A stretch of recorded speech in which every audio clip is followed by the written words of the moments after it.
কর্ণওয়ালা YouTube চ্যানেলের পক্ষ থেকে সবাইকে অসংখ্য ধন্যবাদ।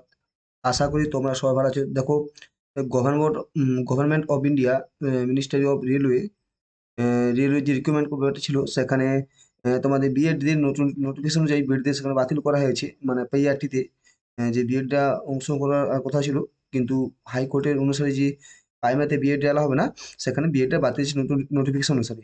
তোমরা দেখতে পাবে রেলওয়ে রিক্রুটমেন্ট হয়েছিল সেখানে, যে ফর্ম ফিল আপ নোটিশটা এসেছিল 7ই জানুয়ারি 2025, এবং লাস্ট ডেট অফ অ্যাপ্লিকেশন তোমার 16ই ফেব্রুয়ারি 2025।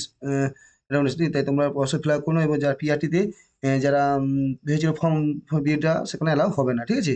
এখানে যে ভ্যাকেন্সি ছিল দেখো, যে পিজিটিতে 187 পোস্ট, পিজিটিতে 338, এবং পিআরটিতে 188 পোস্ট, ও মিউজিক্যালে টিচারে 3টে পোস্ট, ফিজিক্যাল রিয়েল টিচিংয়ে পিটিআই এত পোস্ট, 18টা পোস্ট ছিল, ঠিক আছে। বিভিন্ন পদে বিভিন্ন যে পোস্ট ছিল সেখানে এই যে পিআরটি যে 188টা পোস্ট, সেখানে ওগুলো প্রথমেই করেছি যে বিএডটা বুঝতে পারবে, কিন্তু নতুন নোটিশ অনুযায়ী সেখানে বিএডটা আর বুঝতে পারবে না। তাই তোমরা যারা এর মধ্যে ডিএডএল করেছো তারাই একমাত্র প্রাইমারিতে বিএডটি বুঝতে পারবে। আগে এইটুকু নোটিফিকেশন দেওয়ার জন্য, যারা তো এখন ফর্ম ফিল আপ করে না, অবশ্যই ফর্ম ফিল আপ করে না, স্টেপ বাই স্টেপ এখানে আছে দেখেছো তোমরা, ঠিক আছে।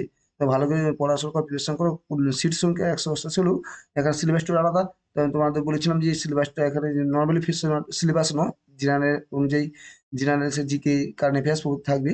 তাই তোমরা অবশ্যই এটা ফিল আপ করো, কারণ তোমরা এটা সুযোগ আছে।